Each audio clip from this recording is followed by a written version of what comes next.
How you doing? I'm doing well. Thanks for coming today and looking forward to visiting. Yeah, I appreciate you doing this. I met Kent at the gym a few weeks ago, and he graciously allowed me to come talk to him about his life. And so today we're going to learn, I call it an oral biography, and Okay. go through your life from childhood to now Okay. and talk about what that was like, some experiences, philosophies, and then talk about your career and insight you have from that. Okay. And yeah, we'll just go from there. So let's go ahead and start with who you are, a little intro, and then we'll go from zero now. Okay. Yeah, my name's Kent, and uh, been here for a long time and met Josiah at the gym. We tried to lead active lives and kind of be in a good place in our life and close to our family. Been here quite a while. Uh, question for that. When I initially approached you, what was your initial reaction to that? Like, why is this guy targeting me? Is this kind of weird, strange? I'm curious what that. It wasn't weird or strange. It's interesting at the gym. I know a lot of people to say hi to. Yes, because you see them regularly. Yeah, and I know a few names and I don't often chat, so I'm always open to chat to people, and depending on the circumstances and the days, some of the people stop and chat, or they've had an experience or something going on, they'll chat a while. And I know one lady has been hard time dealing with her husband who has cancer and things, Yeah, and the hospice, and the others different things with kids and family. And but no, it was it didn't feel weird. It was nice in a way. I enjoyed chatting and learning about that, and I was not opposed to visiting with you some more. I appreciate it. Because one thing I encourage people, no matter how old you are, is go talk to people, Mm-hmm. go have interactions. And even before I started this, I just did that regularly, amount like thinking of starting podcasts. But I was able to do that regularly in the sauna, Mm-hmm. Okay. and people would share deep personal information because they just Yeah. wanted to share their burden, Yep. Yeah. right? And so that's kind of what led to this. Yeah. I we walk a lot, and for years I went running always, and I always at the very minimum say hi to people when I walk by, and most people say hi back. Some people are focused and Right. ignore you, but so anyway, I enjoy visiting and always been kind of social and enjoy that. Well, appreciate that. All right, so let's talk about childhood. Ken, did you grow up in Washington, or let's start from like zero to that? Okay. Yeah, I born and raised in Washington. I was born in Bellingham, Washington, Mm.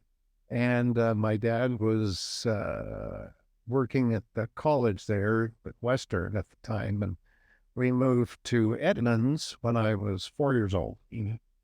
and have two brothers, an older and a younger, and grew up in Edmonds for many years. Went to school in Edmonds, and the time growing up. A lot of childhood friends, and we, in a very positive way, we had gangs of kids that we just went out and played with, and it got dark, and parents started yelling for their kids to come home, or bells and whistles. Yeah, I try to imagine a life without phones and tablets. So what do kids do if you didn't have a phone or a tablet? Because I try to with my kids, like we have let them have some technology, Yeah, but it's like I didn't grow up with this. You definitely didn't. no, So what did you do to occupy yourself, entertain yourself? in general, we were out.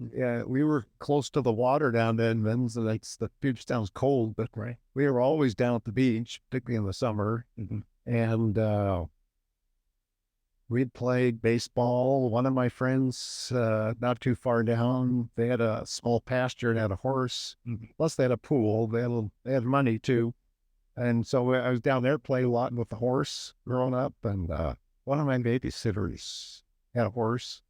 One family up across the street had a big tree with a rope swing on it that we'd swing out over the bank. And so we were just outside a lot. We played badminton. Mm. Um, growing up, they didn't have as many sports. Did some little league and that sort of thing. So anyway, we rode our bikes a lot. So what'd you do in the winter time? Because one thing I struggle with my kids, summers in Washington are great, fall and even some spring, but in the dead of winter, I can't just kid my kids outside. It's raining, it's cold. And so what do you do in the winter? It's funny because I think back, I remember some things. Uh, we had growing up in Edmonds, we had more snow over those years. It was colder in a sense, and it was more snowy often than rainy and dreary. So Yeah. we were outside in the snow some. When I was younger, to be honest, don't remember so much. When I was a little older, junior high school, I started to go skiing in the winter and rode the bus up and things, the ski bus. But we were outside, we sledded. I remember sledding. We would block some of the streets off and parents were down there and Yeah. we did a lot of sledding, and specific some of it, to be honest, I don't remember some of it. But we did have more snow. We did more things outside and a little later, I did a lot of skiing and things too. Okay. So let's transition to middle school, high school. Did you get into sports? Your parents encouraged reading a lot or like it? What were your kind of like hobbies back then or what did you do outside? Around about the fourth grade, fifth grade, when I first remember, I got into reading, particularly science fiction. Don't know why I just did. My older brother was too, so I read a lot. Did you from the library you'd get books or your parents would purchase books for you? Mostly I remember from the library. They maybe purchased some, and as I got older, I bought some. Yeah. But I remember in elementary school getting some books from the library and going to the library a lot. My dad was an assistant superintendent at Edmonds for years. My mom was a retired teacher. She substituted them. So I had an education background too. Did play sports. I wasn't, I played football in junior high school, did play basketball, ran track. Kind of it was expected of me. And I was okay. I didn't have, really a dedicated mindset. Did you enjoy sports or your parents kind of pushed you into it? Well, I enjoyed it. And all my friends were actually also in Boy Scouts. That was the thing to do when I was growing up in Boy Scouts. A lot of times, a lot of hikes. I remember with the Boy Scout troop. You become Eagle. I did. Nice. And after that, I kind of got out of it. That was high school and towards college, so I got out of that. But I did. I had a lot of great friends, wonderful memories and experiences. And so I did a lot of that, Boy Scouts hiking, and got into fishing. My dad and did a lot of salmon fishing at that time. He'd go out and catch a fair number of salmon in those days. In the Puget Sound. I remember when I first moved here, back in 2009, I would ask people, what is that body of water? Mm-hmm. Is it a lake? Is it whatever? And they're like, it's sound. Yeah. I was like, that is not a sound. I was like, I went to school. I took geography. That is not a thing. It's not an ocean. Yeah. Like, is it a big lake? And they're like, no, it's the sound. Yeah. I don't know what categories the sound. So it's not the ocean. I know. Yeah, of course. It's not a lake, is it? No. No, it's the sound. I know it. I know what you're saying. How do you categorize that? I don't know. Yeah. I still don't know 10 years later. Still, and it's interesting. I suppose we take it for granted. I grew up having ferries and being in the water, and it is interesting. But so anyway, I did that. I did sports. I was decent at it, but I didn't have that killer mentality in football and some things to really take it to the next level. Yeah. I did it in high school, played some football and didn't do basketball. I went skiing during the winter in hiking. Yeah, you probably have to height for basketball.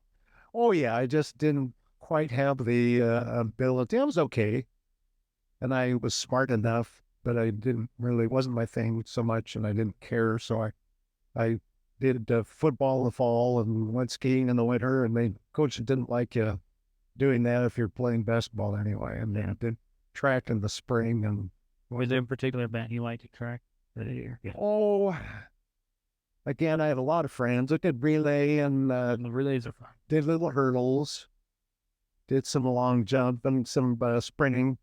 Didn't get into distance so much. Uh, but it was fun. I had a good time, and football was okay. Again, had good friends and enjoyed that. Did the sports, um, read a lot, did skiing. When you were in high school, did you already know what it is you want to do when you became an adult? I wanted, well, sort of. I wanted to do something in science. I really liked science. Was good in math and really enjoyed biology. Took a couple extra classes, and chemistry and physics were okay, but biology was my thing. And so, yes, I did kind of. Which led me going to the U there. University of Washington. Yeah, and I started off in oceanography, and I morphed into fishery science. Just And the year I graduated was the last year of the draft. Vietnam. Yeah. And so my number was such that I was either going to get drafted or I had to join something. And so anyway, I had to take care of that. So did you end up going into the military? I did, although I didn't want to get drafted. So I applied to Coast Guard OCS, Officers Candidate School. Mm-hmm. And I got accepted. And I looked at all the information I got, and I thought to myself, when you want to do all this. So I had a friend in the National Guard, and I quick that day called them. See, I must have not signed paperwork. No, although they called me, and then they were kind of shocked that I didn't accept that to go back to wherever. Anyway, so You had a degree at that point. yes, I had my degree, and the year I graduated was the last year of the draft. Yeah. But so I joined the Air National Guard, and I just at the time their unit was up as the Air Force National Guard, and they had a unit up here at Everett by where the Pink Field is, which I think they've sold all that stuff now. How long of a contract did you get? 6 years. 6 years. So you did every 2 weeks out of the year, and then once a month or something. Yeah, to the beginning I had to go to Lackland Air Force Base in Texas for basic training. And how was that experience? I kind of had a little bit of fun. It was nothing I would have done if I hadn't had to. So, did you ever think you'd join the military when you were a kid? Some kids when they're young, they dream about joining the military. Was that ever a dream or aspiration for you? Only in a passing fancy, I thought it'd be cool to be a pilot, or jet pilot, or since I was really into science fiction, being an astronaut of some sort, but not a lot. Yeah, so you didn't fantasize about becoming like a soldier. No. The basic training, like I said, I wouldn't have done that if I had to, but some interesting things, kind of humorous in retrospect. The unit I was in, our group and our building were all college graduates. It was a National Guard unit. And the drill instructors didn't quite know what to do with us. I mean, they still trained us and yelled at us on occasion, but it wasn't quite the same as a regular unit. Yeah. It's different. So I was an Army. So I'm basically an Army. It's different when you're dealing with 17, 19-year-olds. Oh, yeah. I don't know anything. Even a young college grad, they just have a little bit more. Oh, yeah. Life experience, a little bit more knowledge. That's I could see a little different. Yeah, it was okay. I was at Texas. I got to see the Alamo. Went to one of the basketball games there. It was interesting. I can't remember why, but I signed up on Sundays to help go clean up this church. There were half a dozen of us, and the main reason it got us off the face. Right. You just and other things to do. Yeah, so I did have some other experiences, and the last humorous thing, the last week of our training, 6 weeks, we were supposed to go to the obstacle course. And night before we did it, it rained and it was all muddy. And they said, "Nah, it's too muddy." We went into a gym and they showed us a movie. See, skip. Yeah, so we didn't have to do that. And Was there? I'm curious. Was it like in the Air Force? Again, I'm sure things a lot of changed since then. But was there a lot of yelling, a lot of screaming? You remember that, oh, a little bit. but not nothing too crazy. No, not too crazy. And only, I Was there remember, like hazing and no, extreme? not really, no, no. We didn't have that. And I don't know whether in the regular units they had more of that. So, so the basic training you went to was only designed for. No, it was the same training, but all the people in our group were college graduates. Oh, okay. And so it was just a little, we weren't arrogant or anything, Yeah. but we knew the deal and we didn't screw around. And they That's didn't, interesting. I remember one time ended up being a squad leader for a week or two. And you have to do certain things when you cross the street. And I forgot to get one person out. So I got yelled at a second. But and they didn't too much, you had to do your stuff. But I think in general, we were a little more aware and we were smart enough to know minor decent cues. Yeah. But anyway, it came back real quick and I had 4 months of active duty, which I did up at Payne Field. And That for your MOS training. yeah, it was a communication unit. So we had a top secret clearance and basically it was a message sending unit and stuff. That did things. But yeah, 1 week in the month and 2 weeks in the summer. And then, obviously became a teacher at some point. So how did you get into? You got your degree in Fishery science. history science. What did you think you could do with that, or did you know that was eventually going to lead in this? Yeah, that year after that year I basically spent in the military because I did that training in the fall. And I went back to school and I basically talked to some people and applied to graduate school and things. And I just finally just decided, I love science, but I didn't want to be a research biologist. And I knew a lot of people in the school district here because my parents have been at it, but I decided to go back into education. So I got my 5th year. I went to school and got my teaching certificate. And Would that have been a master's as well at that point, or no, at that point it was just my 5th year. I got more credits after my degree, but I got the stuff I needed for my teaching certificate, and I did my student teaching during that year. so how old were you at that point? I was 22, Yeah. 23 when I finished. And then I got my teacher certificate and got a job here in the Edmond School District. And then I went back for the next 2 or 3 years and got my master's degree. While you were teaching? Yeah, during the summer mostly and during the year. So anyway, I like people, I like science, and I love working with kids. And so I basically got a job teaching math and science. I'm assuming, or I don't know when you got married. Was there time in there when you went here? Why? When did that all occur? Yeah, actually, I met her at the U. I met her on a blind date.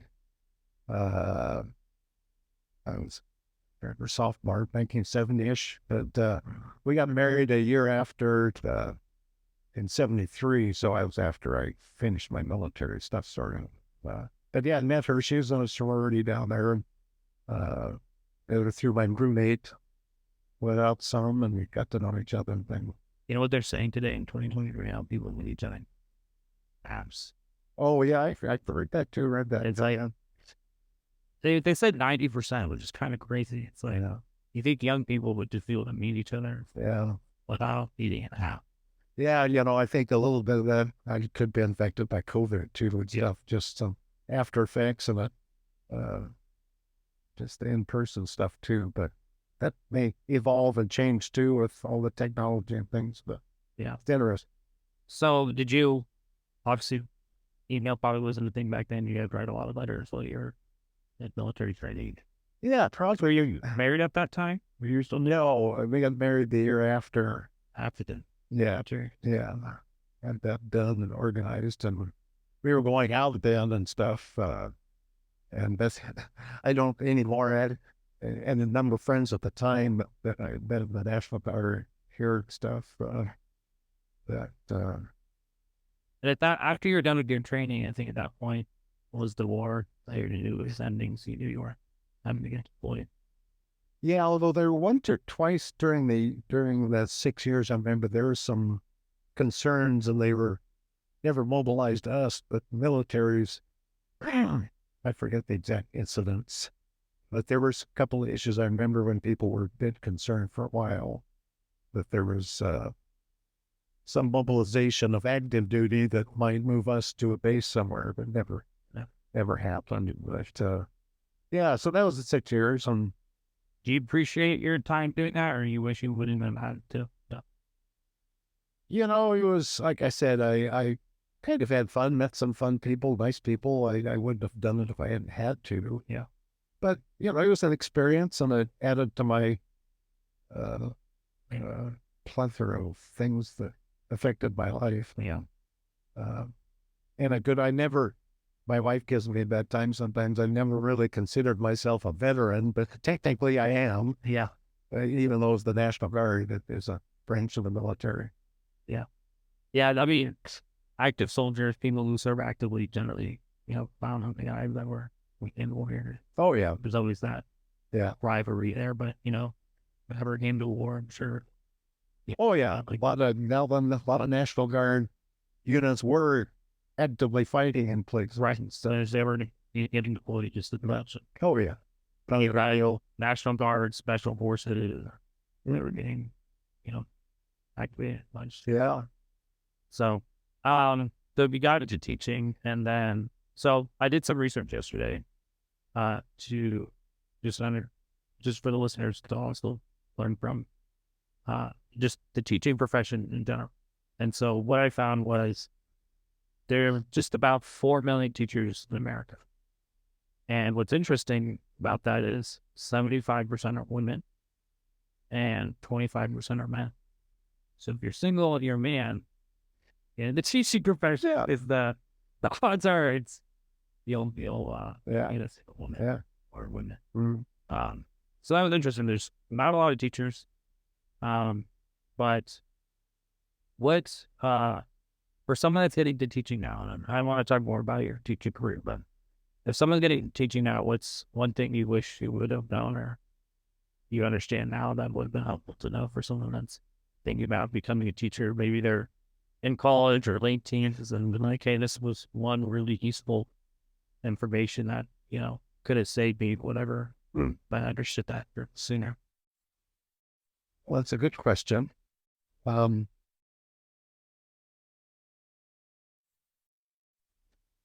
Yeah, I don't know if anything that would help. I do know that if you want to be a teacher, you really have to, not necessarily love that profession or job, but you really have to involve yourself personally. It's the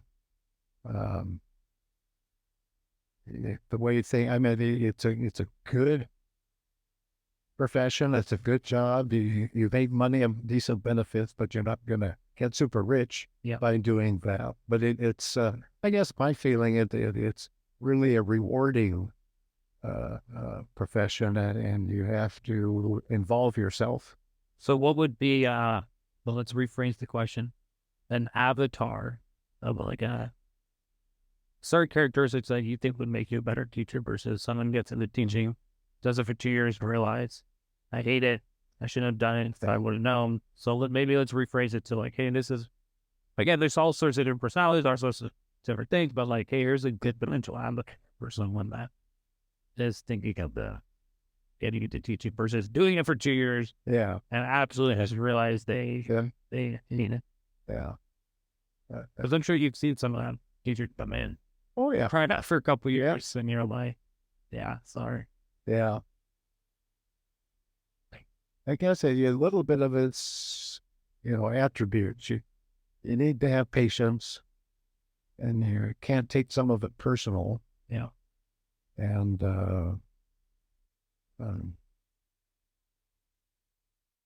I guess you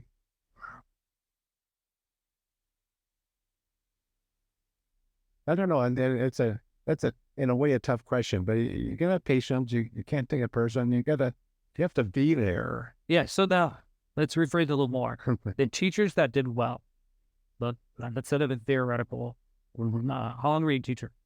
30 years. 30 years. So you've been around the block multiple times. And so you can see teachers in yourself, the teachers that excelled at teaching. What were some of the things that they consistently did that the teachers who'd only last a year or two did not? Got a sense of humor. Um, Personally, in a positive sense, involve yourself in the culture of the school, in the sense of doing things for the kids. I had just a personal example. I got to know one of my assistants I had for 2 or 3 years in a row, actually. I got to know the Islamic kids. And I forget how they approached me, but I let them use my room at lunchtime. They rearranged desks, they prayed and did their thing and put it all back exactly the way it was. And I got to know them and they were very appreciative. And, it made me feel good. And I, was more involved in a sense in the school there. And that, uh, uh,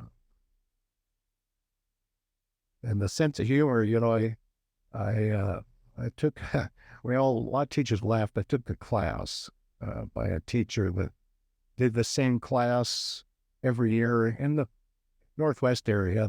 And he just sort of gave it a different name each year so you could still get credit for it, even though it was the same class. And it was called Disrupting the Disruptor.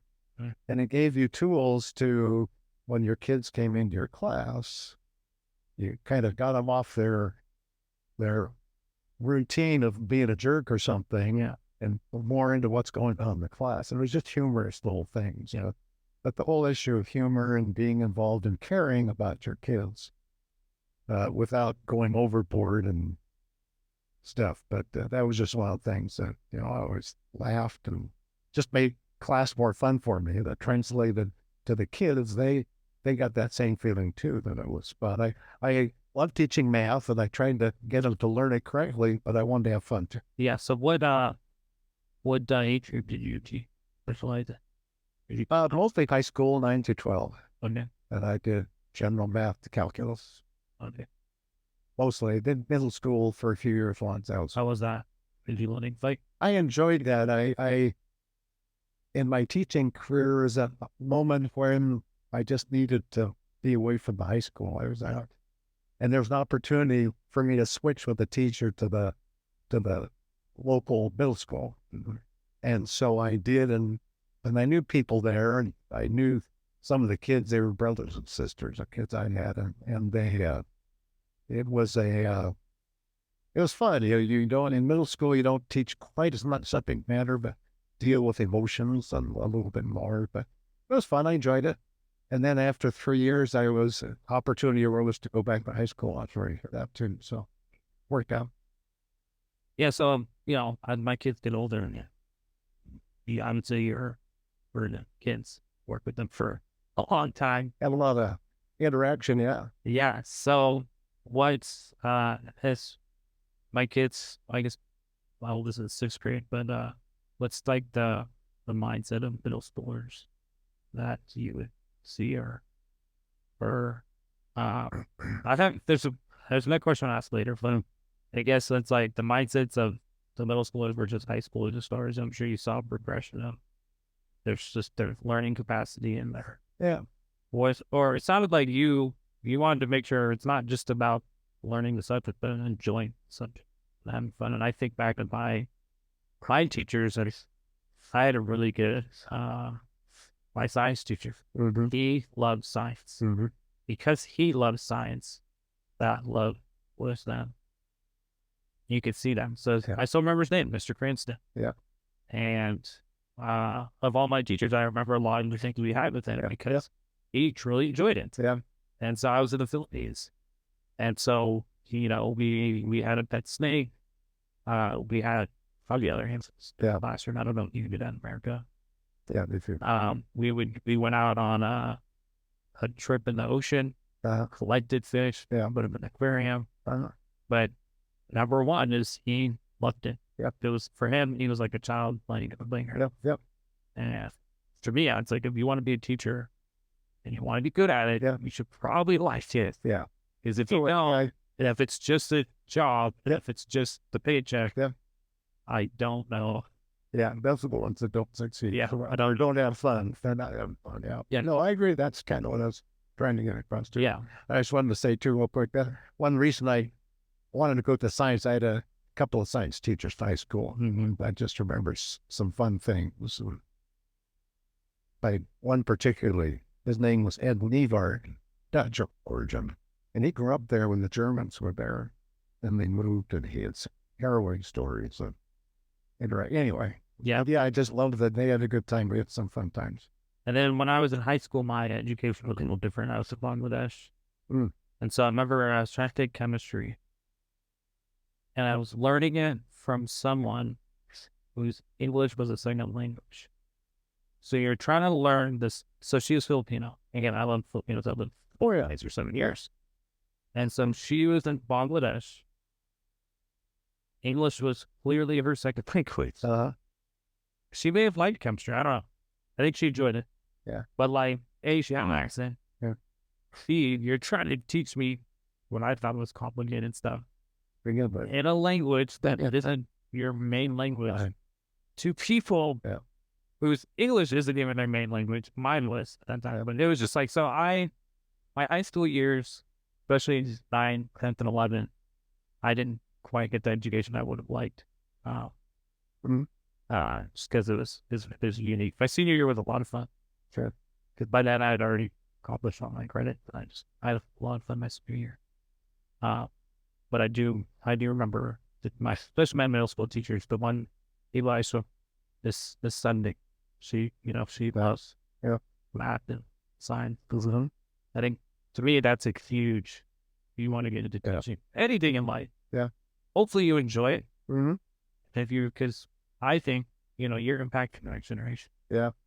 And is that how you felt when you got into teaching? Like, hey, I'm making an impact on the next generation, or maybe as you progress in your teaching career, were you always a teacher? Did you ever want to become a principal or get into the admin side? Or I didn't. That was a personal choice. Like I said, my dad was a superintendent, and my wife's father was the vice principal. They of Arlington, just part of here, and but I just my temperament. I think for myself, I realized my pros and cons, my personality, and what I would thrive in things. And I really enjoyed teaching, and I didn't think that I would have fun. And I first I thought I could do the job, but it's not something that I wanted to do. Yeah, so I enjoyed teaching, yes. And I think I did. I know in specific a number of cases it made a difference, but like I said, I always made sure the kids learned the math but had fun while we were doing it too. Is there, so I'm curious, I don't know, is there like a corporate ladder to climb as a teacher? Or is it just more, if you get this certificate, then you potentially make money? Is there some type of for a teacher that maybe thinking about getting into it, what are some things to look out for? Hey, well, it's how you navigate. Yeah, and in terms of pay, as you get more experience, you get paid a little bit more. And if you earn your master's degree or your PhD or ED or something, you get more money. And then, of course, if you want to go back to school and get your administrative credentials, then you can earn more. As you get farther away from the classroom, you earn more money. That's a funny guy. It's like that. The way it is. Most careers. Yeah. The further you get away from doing the work, more money to make. Now, the administrators do work more days. So, and you get anyway. But so that's not something I really wanted to do, though. So I made that decision myself. I had a great time. I was department head for a number of years and had to do a few extra things and stuff for math. Did you ever have to get into so my good friend was a teacher. He ended up, he's retired at 32. And because he ended up getting into real estate, Okay. able to, he got to a point where all of his real estate made the cash flow he got from that was more than when he got teaching, Yeah. Understand. which is cool. Yeah. But he was talking about some of the last few years there because he taught almost 10 years. He did PE. Mhm. And he was saying some of the craziest things he had to do. And like, he had to be the holy monitor. And so this little girl was like lost. So his job is to monitor the hallways, but he wanted to make sure this little girl got to her class. Mhm. So he went and helped the girl get to class, gets back, and gets chewed out for leaving the hallway. And he's like, dude, try to help this little girl get. I know. Yeah. And so, and he, like, thankfully was able to get out because it's like, he got to a point where he cared about the students, Yeah. but just the back end of it just Yeah. got the warm down so much. Yeah. And thankfully it was able to get out. Good for him. Yeah. You have a control over a little bit more than just your classroom, but Yeah. you have to have the team that works together. And if some of the other people start causing problems, then that makes it a challenge. Yeah. So some fun questions. Do you have any students that went on to do something really significant that maybe some people know because they did half the door celebrity or something like that? Yeah. One that sticks in my mind a lot. We was a graduated adaptation band in the mid-80s or 80s, but his name's Garth Stein, and he's an author. And he's actually one that has actually got I forget, well, not necessarily an Oscar, but one of the words. But if you Google him, pardon? Pretty high. Yeah, one of those things, and he's written a number of books, and Have you read any of them? I haven't, although I put him on the list, And anyway, he's one that's and some of the others are. I actually went to the doctor one time, and my regular doctor wasn't available, so I got to see this other doctor. It was a student I had in middle school, Oh, that's fun. but nice guy. But I'd been there just to see him a couple times and ran into him down at the University of Washington at a football game. But so, and then one of my former students, when my wife was still working, ended up being president of the school board in Shoreline. So, anyway, nothing super famous, but they've all had some pretty good success here in their number. One student, I lost track of after high school pretty much. She was a smart young lady, and her family was, doesn't matter, Jehovah's Witness, maybe. But she was growing up all the time, and they had her on track. She was going to become a nurse. And this girl was brilliant. And we worked on, not bad mouthing family, but we said, you have so many possibilities in your life, think about becoming a doctor. And it took 4 years, but again, we never were negative about anything of her family or religion, but just talking to her about possibilities. And before she graduated, she came and said, gonna go in Venice. Nice. So let's talk about, I do want to talk about, maybe we'll do this now, talk about how many kids do you have? 2 kids. And being a father myself, I try to hit people's better advice. Just don't being a father. And so what are things, was there deliberate things you did with your kids, or you kind of work with kids, you kind of knew like, yeah, it's pretty natural for you to kind of raise your kid. Yeah. Or no. We fortunately never really had to lower the boom and things in terms of having problems. Yeah. I guess one of the things we encouraged the kids were in their friends. We encouraged them to have quite a few friends, and as it turned out, they had good friends. Do you ever teach them school? No, Never. no. Although I helped them a lot. They Like, did you do this or your dad? You're like, Well, particularly in middle school, high school, often have a couple friends come over to, I help with math, I think, particularly. Yeah. Uh, but they both got into a fair amount of sports. My daughter, they both were in music for a while, but my daughter did more and just had great friends. And it made a difference. We didn't have to, we were always, I mean, we didn't really keep them under the thumb in that sense, but they knew we were always concerned about them and Yeah. knew where they were at, and they were really good about that. So they didn't really have fun growing up either. No, when How did you track kids back then? daughter, I think when she was a senior, I think we got a early cell phone just for emergencies. Um, Now it's like, you're yeah, yeah. Or you can now they got apps you can see where they're at to bring. But and I think they were at somebody's house. They would call us or something, let us know where they're at. Just so we were. you had a boy and a girl. Yeah, girl's a little older. She's a teacher actually, in third grade. Oh, nice. Do you think part of you, maybe, not that you told him I'm a teacher, but you're a teacher, so that may have, but sure. It could have, and I can't remember back exactly why she wanted to go to, but she got into it, was really good at it, and really likes it and been successful. And Did you see yourself when you were raising your kids, teaching them like you would in a classroom? Or were you trying not to teach them, just try to parent them? Or did you treat them like they were a student? I don't know, get talking of. I don't think we did. Your wife wasn't teaching it. Yeah, she's elementary. I don't think we did. We certainly knew the pitfalls that students could find, and I think we were maybe more involved in school than some of the other friends' parents were. Yeah. I mean, we didn't.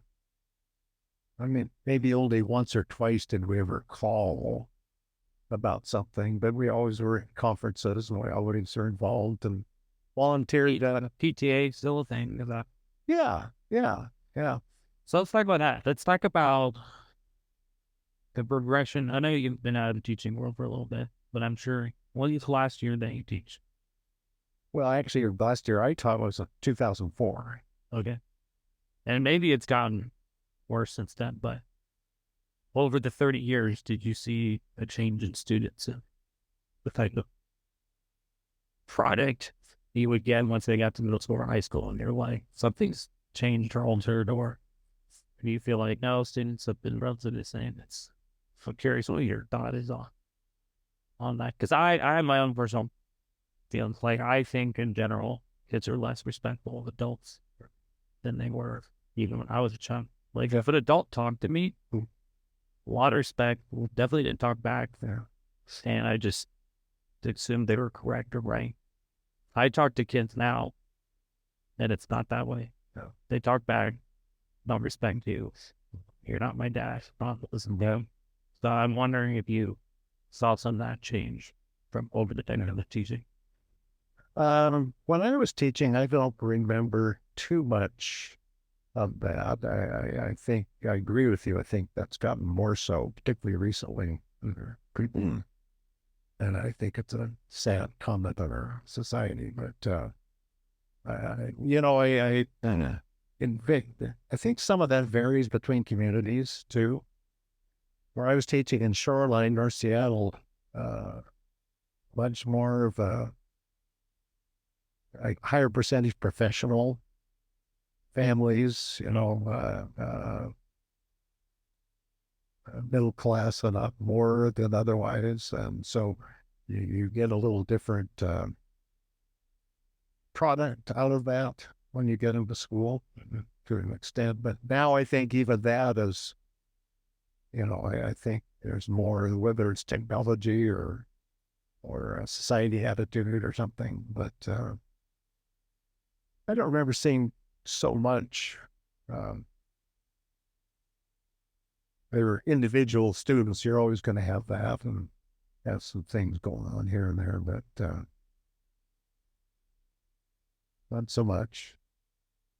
I'm not sure about my daughter. I don't think, of course, she does third grade, so you don't see some of that attitude so much until they're older too. Yeah. But yeah, there's so many different things there too.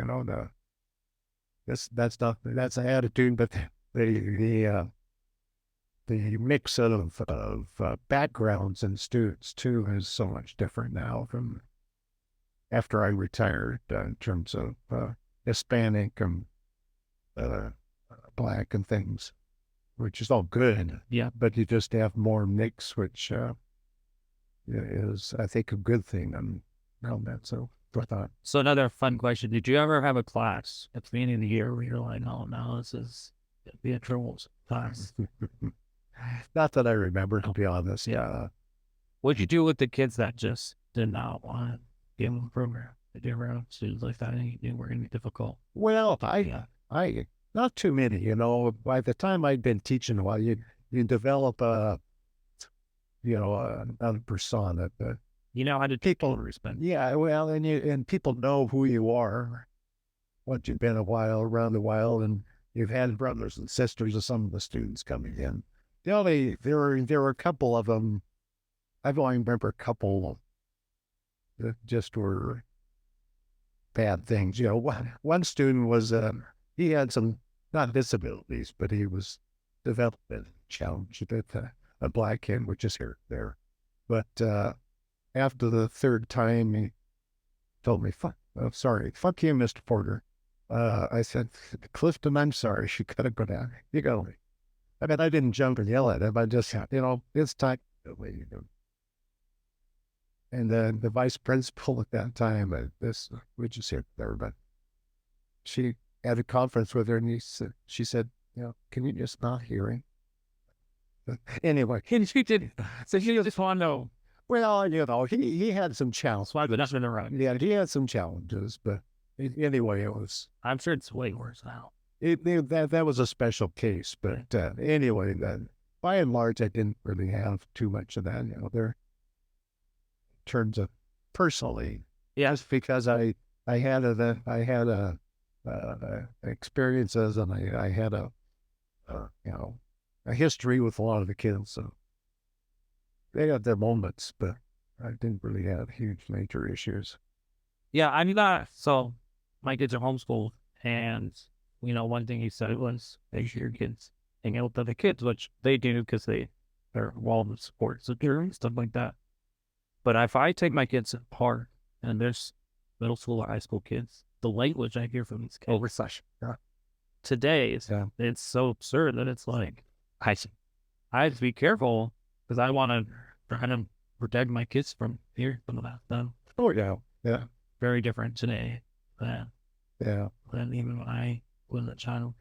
Yeah. We're around our grandkids a lot, but they don't use that kind of language. But I never asked them. They probably hear it, Yeah. in school some, and I'm sure the teachers, I'm assuming they put the kibosh on that. But yeah, some of that is so well, of course, they can't watch some of the channels, but some of the things you see on the TV too. But anyway, yeah, they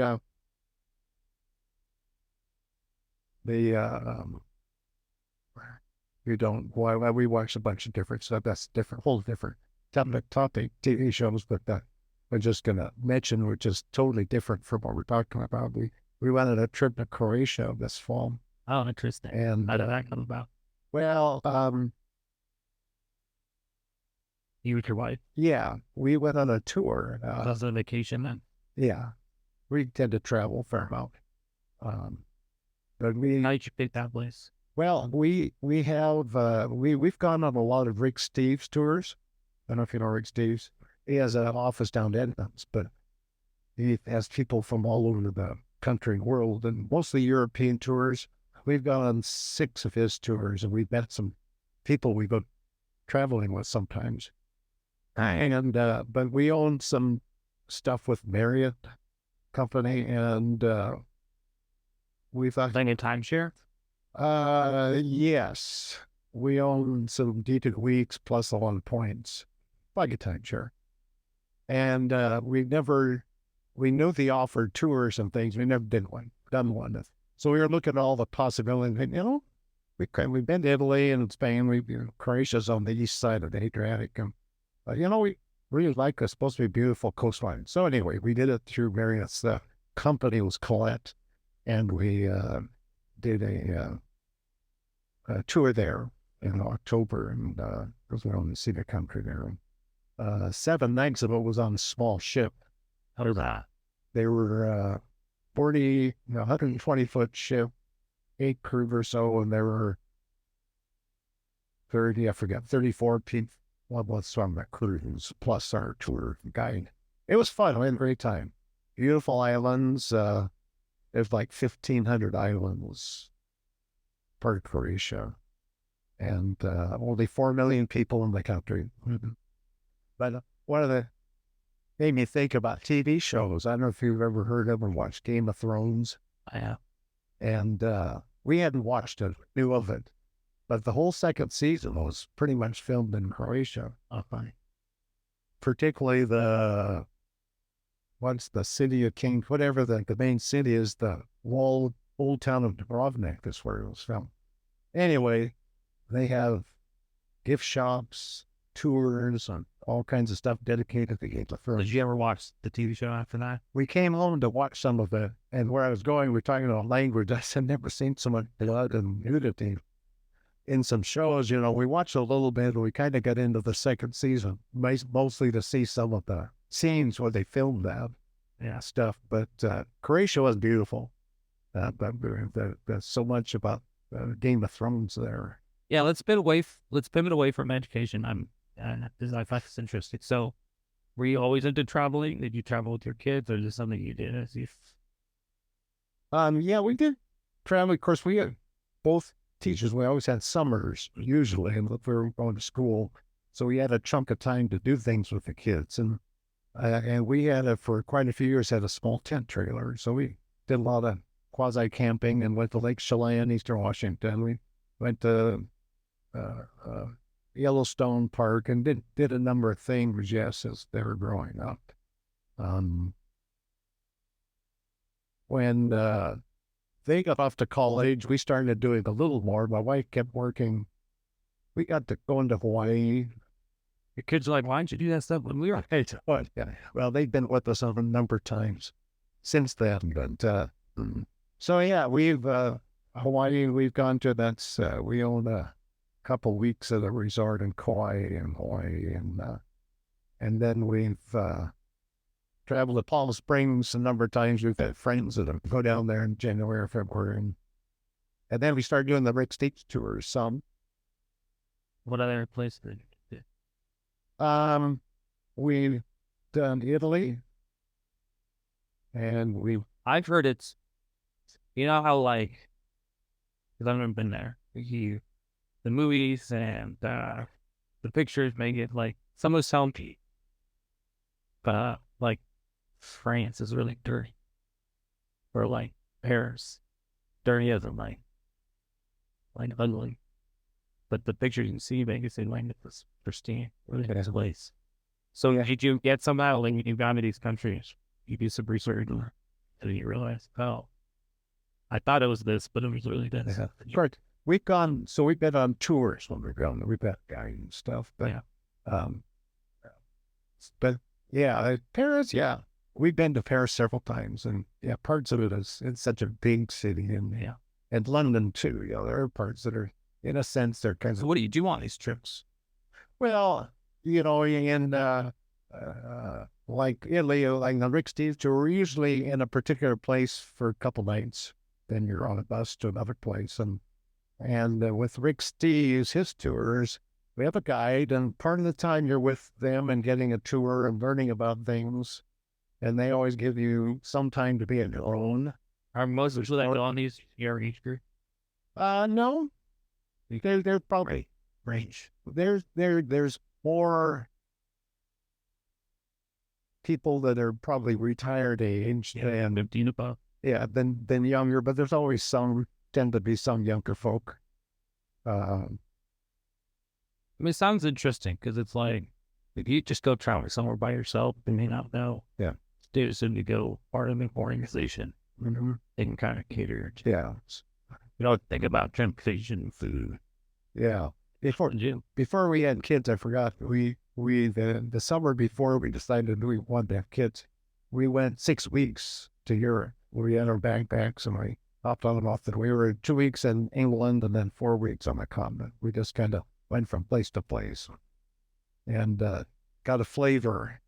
And then later on, as we got older, we went back to certain places. So yeah.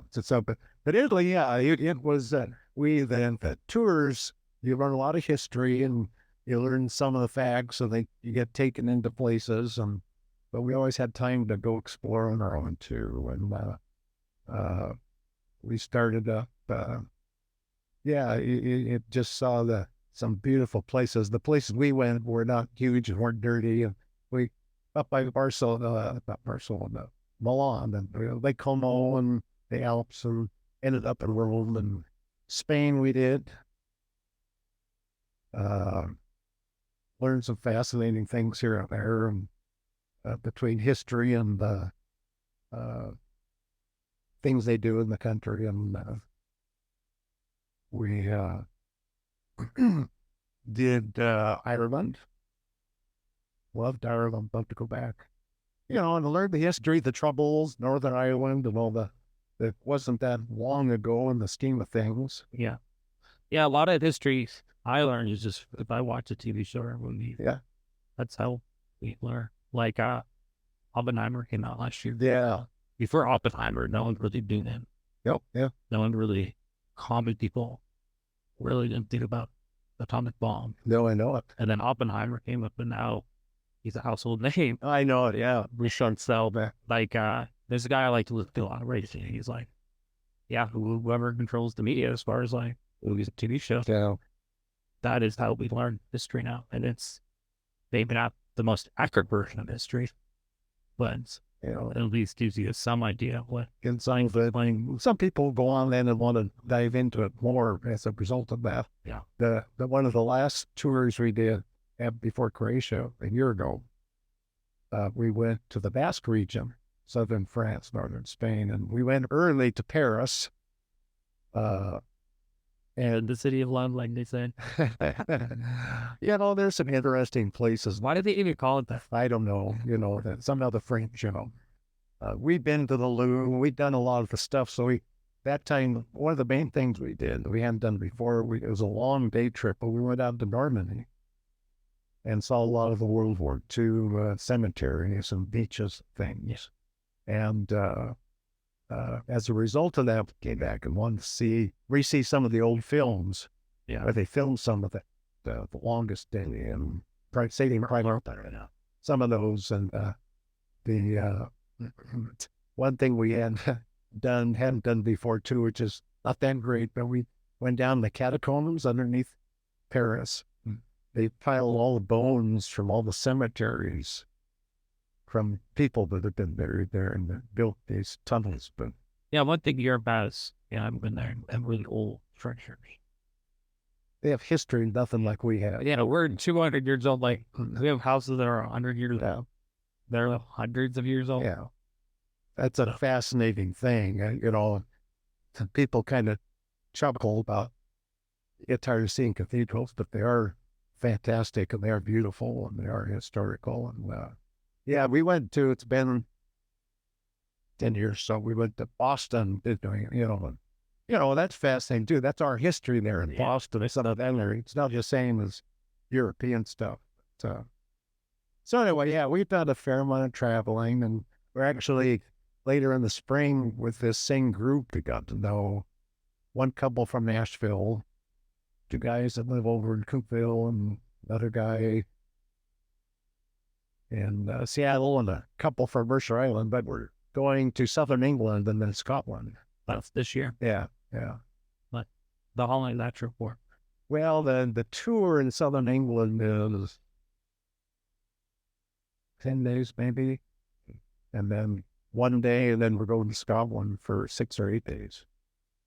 Yeah, I was talking Couple, to 2.5 weeks. one of my, she used to be my client. So she's 82 and she's lived in so whole life, and I'm trying to get her to do an interview with me. She's 10 out of different. But she says one of the things she wish she would have done more of was travel. Yeah. And she's probably still good at this age. She's just like, but I never really did it in my 15, 16. So Yeah. as they get older, it's just, she probably could still do it, but she just, yeah, but tell her about this guy. Because I think that it can be daunting if you're trying to do it by yourself to travel. Oh, yeah. Yeah. It's leisure. We got to be a part-time salesman for Rick over here. Well, he's got quite the following, but yeah, he has a YouTube channel or something like that. Probably. I mean, he has all kinds of videos. If you Google it, there. How old is he? He's probably, as he actually went to school, and one of my brothers went to school with him. He's probably 70. Is he going these trips, or is it just his brand now? He doesn't. He'll go with a group every now and then. Yeah, so it's more of his brain. Yeah, he travels to update guidebooks and things, and he's always on the move. But yeah, if you're down in Edmonds, he's down there often, walking around having lunch. Yeah, he's someone interesting. But he still lives there, and his history is interesting because he went to high school in Edmonds, late 60s. 70s, but his dad, he had a music store, piano store down there for years, and there's a restaurant pub in the same building now, across the street from where his office is. But he's got some interesting. What's it called again? His business. Rick Steves. It's just Rick Steves. Yeah. But yeah, and it kind of when She would say, we like to keep traveling while we can. And if we want to, we've done 2 cruises. What was that? We enjoyed them. Is she sick? No. General, we thought, this is fun, but we'll maybe do some more cruising when we get to the point where we can't walk around quite as. Yeah. Well, so my thing is, besides eating, you're on, but what else do you do? Yeah. We did the first cruise we did was Caribbean. Okay. We kind of wanted a cruise where we didn't have to worry about so much learning about history and things. There, basically, you cruised at night and they docked in the morning, got off, and whatever island you're on, you spent the day at the island. And you don't feel like the seasickness. Yeah. No, such a big boat. No, it's such a, we weren't on the biggest boat. That one we were on, I think, 1,900 passengers. Yeah. It's like a mini town. Yeah. And I think in general, you cruise when it's not hurricane season. Yeah. And they can steer around if there's a storm coming and things. But no, we didn't, you feel that, but it was never a problem. The other cruise we did was Alaska cruise. And the interesting thing there was the Caribbean cruise the company was Holland America. And when we did this Alaska cruise, it's Holland American, we got the boat up in Vancouver, BC, and it was the exact same ship that we were on in the Caribbean. They move it back and forth depending on the year. Yeah, but it was fun. No, the only time that I didn't get seasick, you familiar with the Victoria Clipper? It's a smaller ship that goes from Seattle up to Victoria and back. It's a hydrofoil. Okay. Ship, but it goes up across the Strait of Juan Fuca in there. And we went up with our daughter and son-in-law it was just before Christmas. We went up for a few days, and the weather is a little more active at that time of year. But we were out in the middle of the strait, and their piece of wood got in the intake for the hydrofoil, and they tried to get it out, but they couldn't, so they had to stop in order to get the wood out. And it was very rough out there. Yeah, but people got seasick, but then they got going again. But no, anyway, so we thought, again, we enjoyed the cruise and probably do more later if we still want to travel. So I want to switch gears a little bit. And so I know you retired in 2004 from teaching, but you didn't retire from working. So what prompted you to want to stop teaching, and then you didn't want to end work. And so let's talk about that transition, because I think for other listeners that are maybe in their 50s and 60s that are thinking, you may quit a job, but doesn't mean you have to quit work. And so I'm curious what your thought process around that was. How did you get to the next job? Yeah. Good. Yeah, in 2004, I had 30 years of teaching him. And since I was 55 at that time and had 30 years, I could get my full retirement right away from the teaching profession. And I was having a great time, but I thought, I wouldn't mind letting somebody else younger do this now going forward. And actually, I was thinking about what I would like to do. Yeah. And I thought, maybe working at Home Depot or Low Hardware, something like that. I enjoyed those stores. But the last year I was teaching in 2003, a friend of mine knew I was kind of interested in looking for another job. And she had friends at San Michelle Winery in Whittenville. And she emailed me and said, they're hiring people right now. If you send in a little resume. I'm like, teach you 30 years. Yeah. And I thought, well, okay. So I typed up a little something and sent it in and got hired down there. And so then my last year teaching, I actually was working there part-time on the weekends and working in the tasting room. And they did, did a lot of corporate dinner events. And so I worked there some. So I had that job when I retired from teaching, and I just did busy there more than next. And I would say next 8 years. For the listener, it's okay to reinvent yourself. It's never too late. Yeah. Right? Because I think a lot of times people may get to 55 and be like, I just got to grind out the next 6-7 years. I know it. Yeah. And I think it's nice to hear that wasn't your mentality. Your mentality was, sure, I want to continue to work. Yeah. Was it a little fearful making that transition, or you're just writing it and you're like, you know what? It wasn't, of course, I had the benefit of my wife still working. Yeah. She didn't want to retire yet. She was a district administrator. And so I wasn't fearful, no. I and by retirement, and I ended up often working 30 or 40-hour weeks there. I know a lot of times people like leave the school district, but they try to get income or some. They try to do that with you, and you kind of like helped out. I didn't help out, but for at least 3 years, they called me up and said, would you like to come in and just teach one class? Did you ever say yes? No. You're like, I'm done. Well, I thought about it, and I thought that sounds kind of fun, but I knew in reality, if you go do one class, you got to be there at your day, and you've got to do a lot of work. And I thought, thank you, but no. But they didn't even get you that stuff. No. Well, I would have subbed if I wasn't doing anything and wanted to make full money. But I had this job, and I wasn't making a lot of money, but I made money. And if you like wine, I always had a little wine here and there, and I always brought open bottles of wine home to my friends and things. Yeah. How long did you do that for? I did it 8 years. Yeah. And I did working there. It was a lot of fun, a lot of people-oriented job. But what did you actually do there? I worked in the tasting room. I said, no. Well, there. So we had a bar, so we poured wine taste for people. We had a retail shop, so I did retail on the register. We did tours, so I led tours of people coming to visit from all over the country and the world. We had concerts in the summertime. I don't know if you're familiar with they do a lot of concerts, hold on about 4,000 people.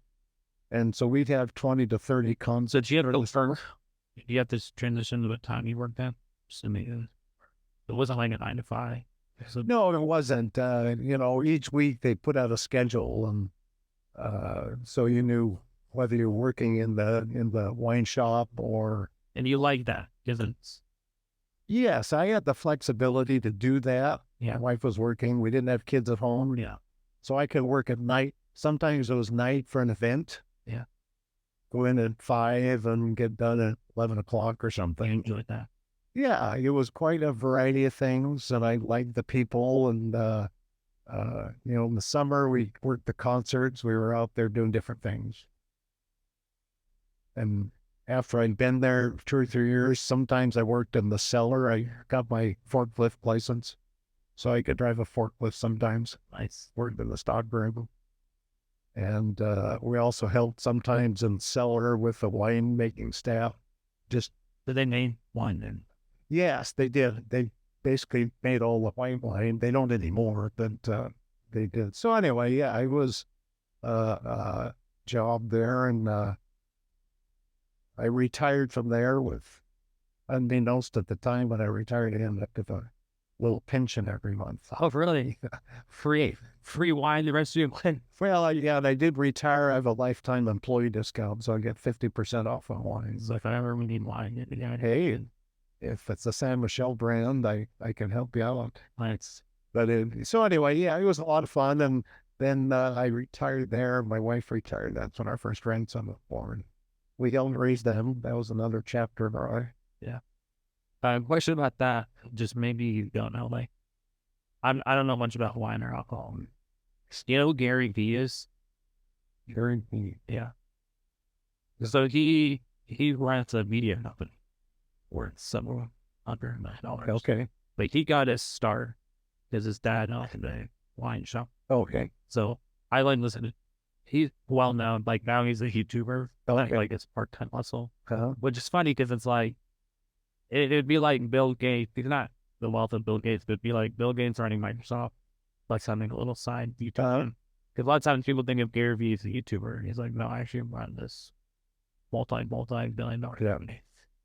But on the side I do. But anyways, he talks about like he was one of the first like influencers, and talking about how he was able to, when he would sell wine, is more about the story. Because there would be $100 bottle and a $5 bottle, but if he had a better story with the $5 bottle, people would buy it. You bet. Yeah. It wasn't necessarily about the product. Yeah. It was the story. So I wonder if you got in, like, did they teach you about like selling the story of wine? Did you get into all that, or? Oh yeah, very much so. I did. Make up story. You could just make up a story. Oh yeah, you could. I didn't try to do that, but Yeah.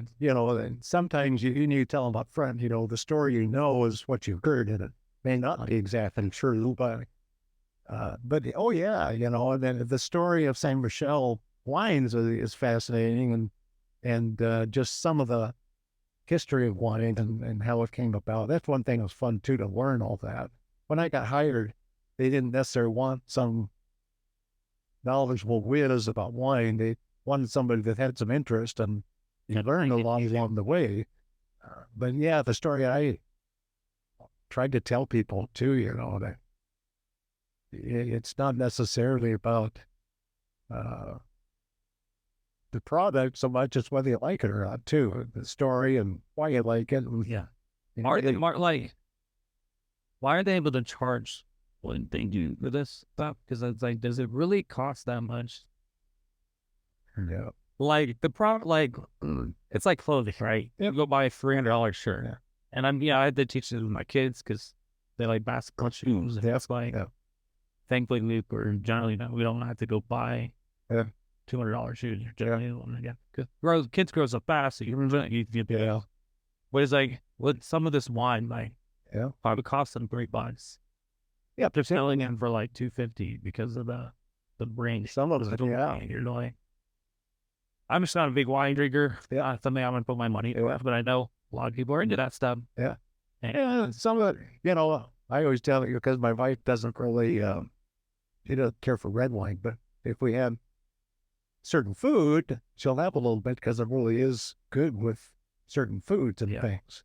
But the cost, I used to know some of the things, and what they sell on for retail to the people and then the markup and things. But I know they're the largest producer of Riesling under a single label. It is a couple bucks a bottle to produce the Riesling. And they of course, that's not as much money, but, they're getting $8, $10, $12 for the Riesling. And, but the red wine, some of it,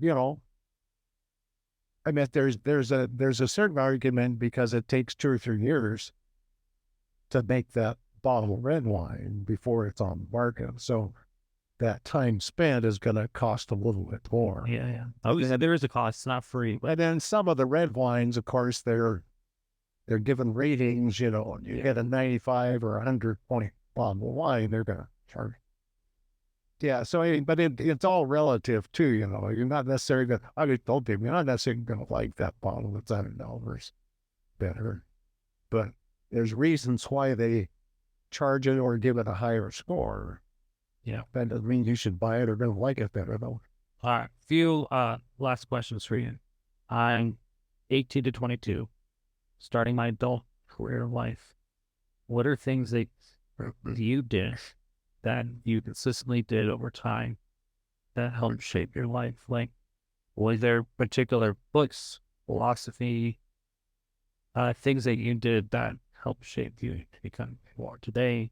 Would you tell someone to read? Did you read a lot as far as fiction, nonfiction, or so? I'm curious what kind of philosophy you picked up along life that you could share with someone, you know, that's just starting out their adult life. What would be some advice that you maybe someone shared with you, or you kind of picked up along the way of just living life, being. Yeah, and I think you mentioned one. I think the more you read, the better. I still read Yes, lots. fiction or nonfiction. Mostly fiction, mostly science fiction, fantasy, but not always. In addition to that, I think they should read the news every day from different sources. It's hard to get by it. Exactly. We won't get into No, I know it. political, but I don't either. But I think the more, if you get it from different sources, then it's a matter of perspective, and that's a different issue, a sad issue that we can't agree on facts anymore. Yeah. But reading and be open and friendly to people besides your friends. I think if you're, I think you got your friends and hopefully you visit with them, enjoy them, have fun, but just whether an expression or just out and about, just be open and friendly to people. Yeah. Yeah. I think one thing we're missing in society today is, is even though we're the most connected we've ever been as a society, right? I can connect with someone in another country, another state, but I think we're also one of the most disconnected because we don't do this, right? And so they're looking at this next generation of kids coming up. They don't know actually how to date. Yeah. Because it's all texting. I know. Or that's not a relationship. They have a different relationship. And people don't have, it's different when you and I are engaged in conversation. Because I now, when you sit there writing a text, it's one way. Yeah. I can send my thought, I send it to you, you send your thought. But it's very different when we're actually here talking up. And I don't think people do that enough. If you just, like you said, you may have your friends, but outside of your friends, would you really interact? Yeah. Well, and we tend to see that and we laugh about it, but we have at least 3 different groups of people we get together in or whatnot and things every couple months or month or two. And everybody has their phone, but 99% of the time they're never out. You never see them. Right. And if you go out to dinner or something like my wife and I, most often younger people, their phones are always out. And then, not all the time, but a lot of times they're on them all the time. Yeah. Couple goes on a date and they're on the phone. And I guess what you're saying too, somehow we need to get people just to put them away for that social interaction time. That's hard. But anyway, it's a learned rate. But I think reading and, somehow we need to get facts back. But I still think it's good from different sources that people need to read more and just be open to people. Yeah, I think one thing as a society that's tough for people is, like you said, it's harsh. Now we don't agree on the facts, but if you believe in one system, you don't have to hate someone that may not believe that you Oh yeah. think. Now we're so polarized. Yeah. We'll get to politics today, but we're so polarized that it's like just because that person. And then this is one thing I was having a conversation with my kids yesterday about. So we switched coaches for the basketball, and what I was trying to explain to them is, as a human being, I still would appreciate your own coach than human being. Maybe the losses, Yeah. but you can still grade someone on their merit as far as like what they bring to the table. As a human being, right? No issues with you as a human being, but if you are having a particular skill, and that skill may be lacking, it doesn't mean I don't like you. It just means I want to try to maybe find someone that has that skill at a high level, from level. And so I'm trying to teach that to my kids. Not that I don't like him as a human. It's just the skill that he brought to the table is not quite where we think. Just we want to try something else. So trying to differentiate that with my kids. You can like the person. It's like an employee, right? If a teacher isn't doing their job, then you educate them on how to be a better teacher. But if they're not doing it, then you get rid of the teacher. Not because you don't like them. That's because, hey, these are some core characteristics you need to do.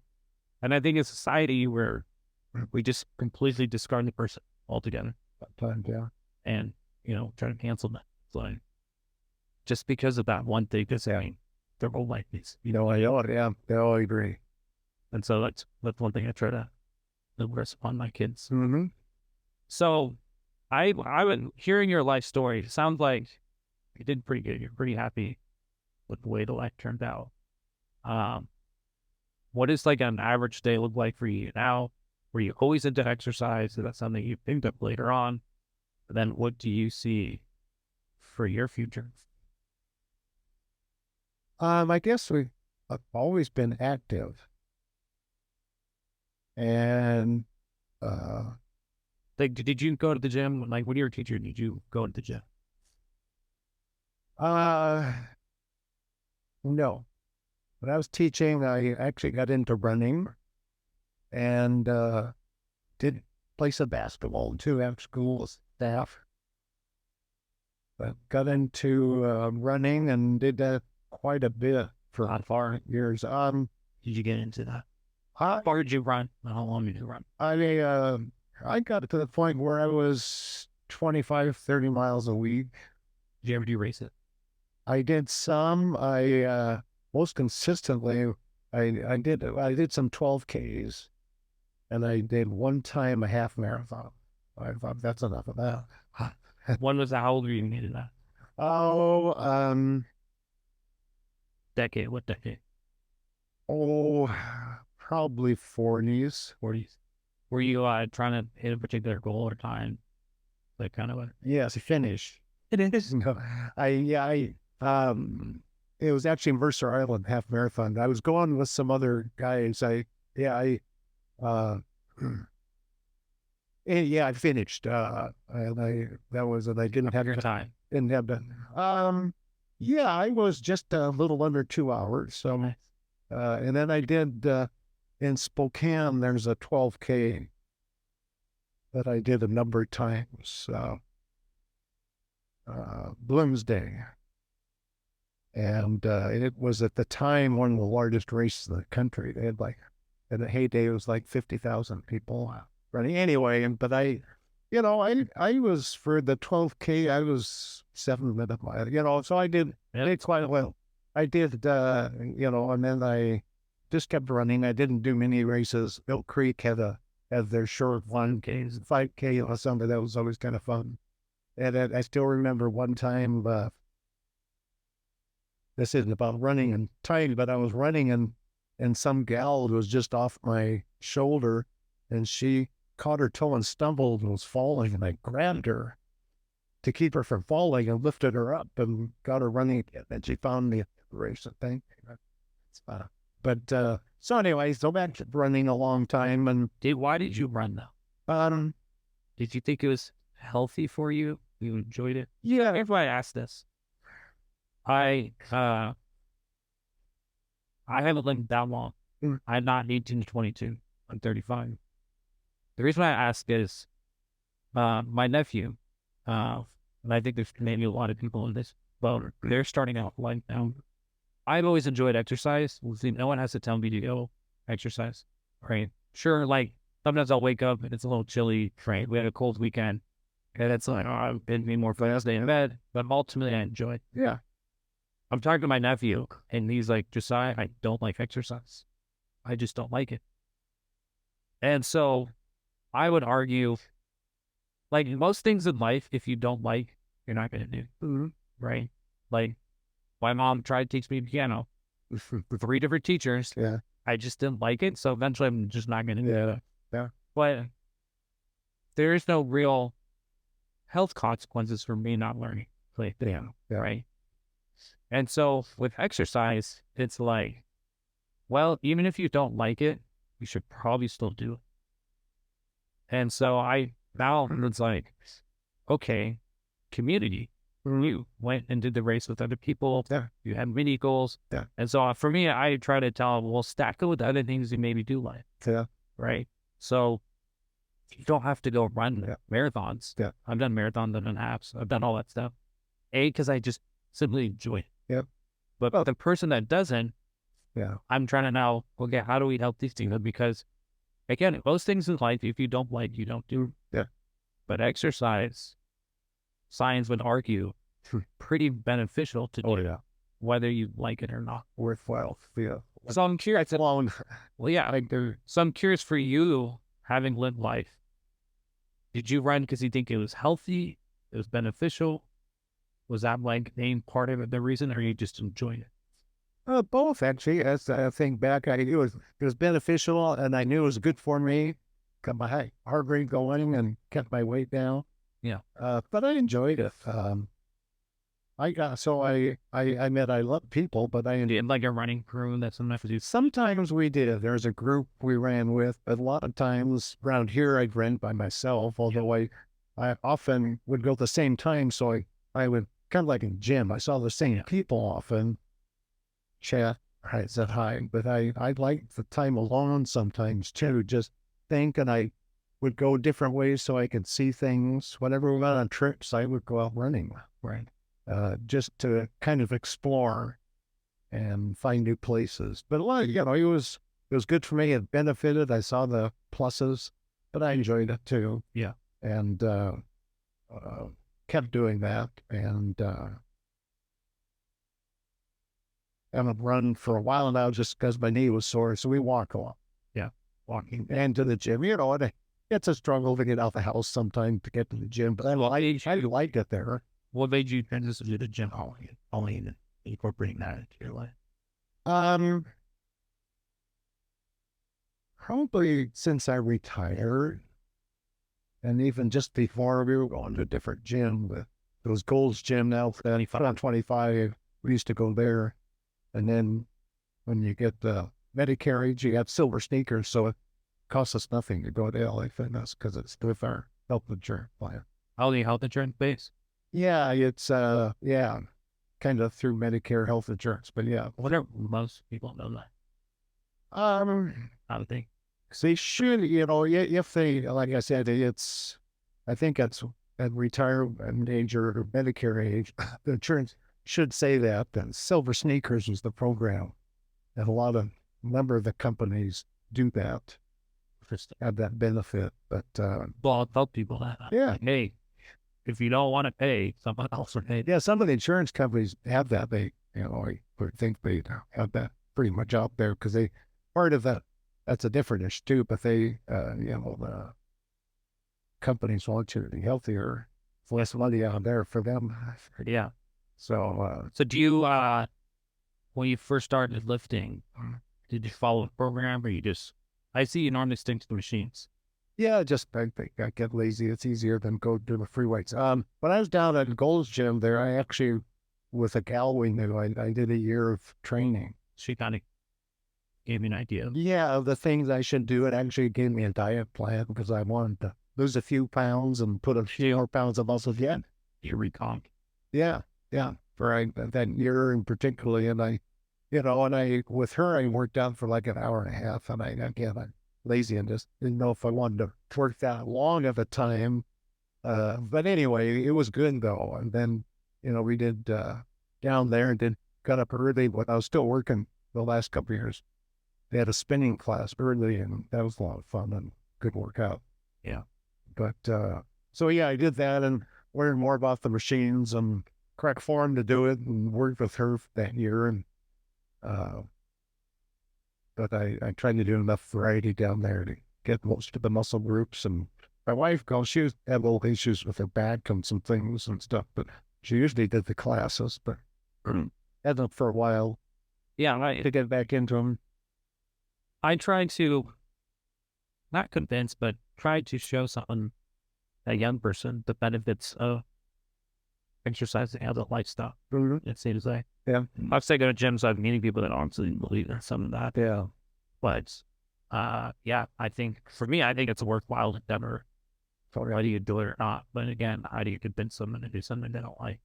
Well, and then if they're at a younger age, they don't see as much benefit at that point in time, unless they're, again, that's another good example of being well read and other things too, or whether it's the news too, you get some more information along that line often.